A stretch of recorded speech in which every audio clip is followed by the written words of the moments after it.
Alright guys, so we're just now going to look at some dumbbell shoulder press variations. Now, there's a couple of different ways we can go about attacking the execution of this, but first let's look at the setup. So you'll notice that we've put Charlie at an incline. It's usually going to be somewhere around 70-60 degrees, and the reason why is that the shoulder actually only has around about 150 degrees of shoulder flexion roughly on its own, maybe 160 in some individuals.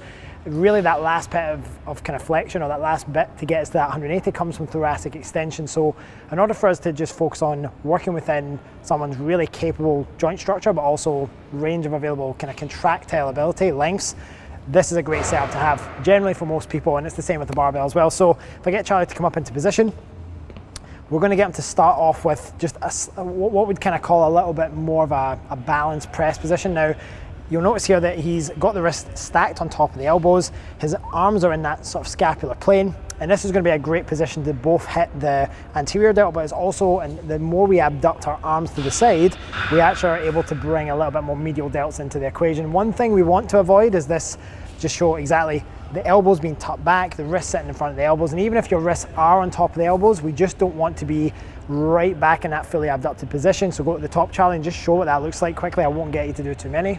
So you'll see that those elbows stay right back.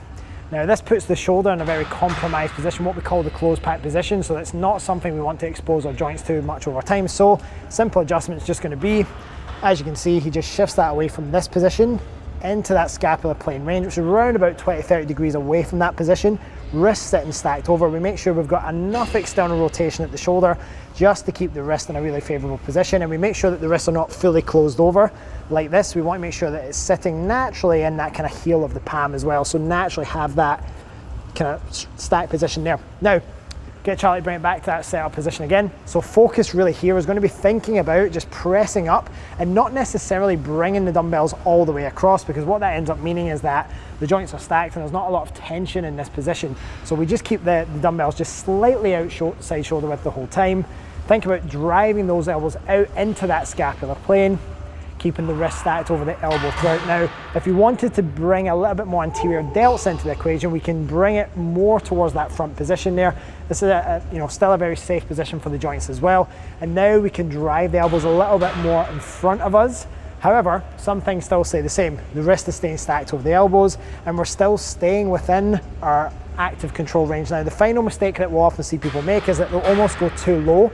They'll try to go for lots of depth, and what ends up happening is that shoulder ends up kind of coming down and rolling forward and puts a lot of unnecessary strain and impingement on the ligaments around the joint here and the tendons. So we make sure that we establish what is a safe active range. Usually that means the elbow is going to go just below, either at shoulder height or just under shoulder height.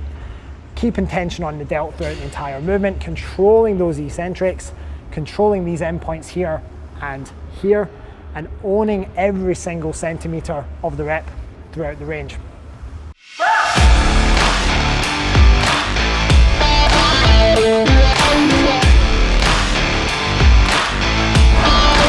Yeah.